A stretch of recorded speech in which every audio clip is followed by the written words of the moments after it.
নোবেলজয়ী doctor Mohammad ইউনূসকে প্রধান উপদেষ্টা করে অন্তর্বর্তীকালীন সরকারের রূপরেখা দিয়েছে বৈষম্য বিরোধী ছাত্র আন্দোলন।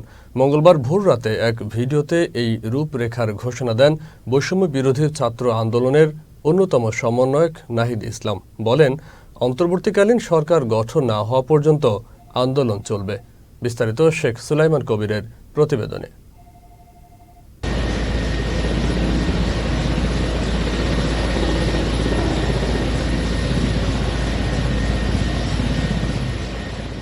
সাবেক প্রধানমন্ত্রী শেখ হাসিনার পদত্যাগের ২৪ ঘণ্টা না যেতেই অন্তর্বর্তীকালীন সরকারের রূপরেখা দিয়েছে বৈষম্য বিরোধী ছাত্র আন্দোলন, যেখানে প্রধান উপদেষ্টা হিসেবে নোবেলজয়ী ডক্টর মোহাম্মদ ইউনূসের নাম প্রস্তাব করেছে তারা।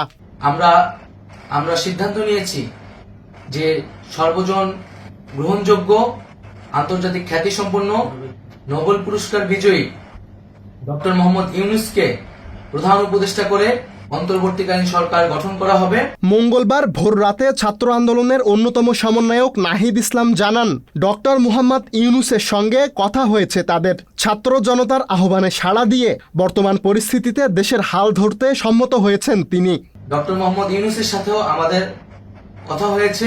তিনি ছাত্র জনতার আহ্বানে বাংলাদেশকে রক্ষা করতে এই গুরু দায়িত্ব নিতে সম্মত হয়েছে। এ সময় ডক্টর মোহাম্মদ ইউনূসকে প্রধান করে দ্রুত অন্তর্বর্তীকালীন সরকার গঠনের জন্য রাষ্ট্রপতিকে আহ্বান জানান তারা। পাশাপাশি দ্রুত সময়ের মধ্যে অন্তর্বর্তীকালীন সরকারের বাকি সদস্যদের নামও ঘোষণা করা হবে বলে জানানো হয়।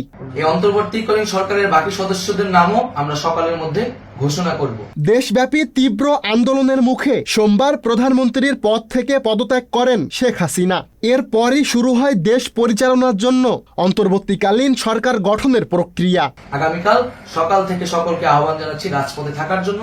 সুলাইমান কবির, চ্যানেল এস, ঢাকা। এবং রাষ্ট্রীয় সম্পদ রক্ষা কমিটির ঘোষণা হয়েছে বৈষম্য বিরোধী ছাত্র আন্দোলনের নেতৃত্বে।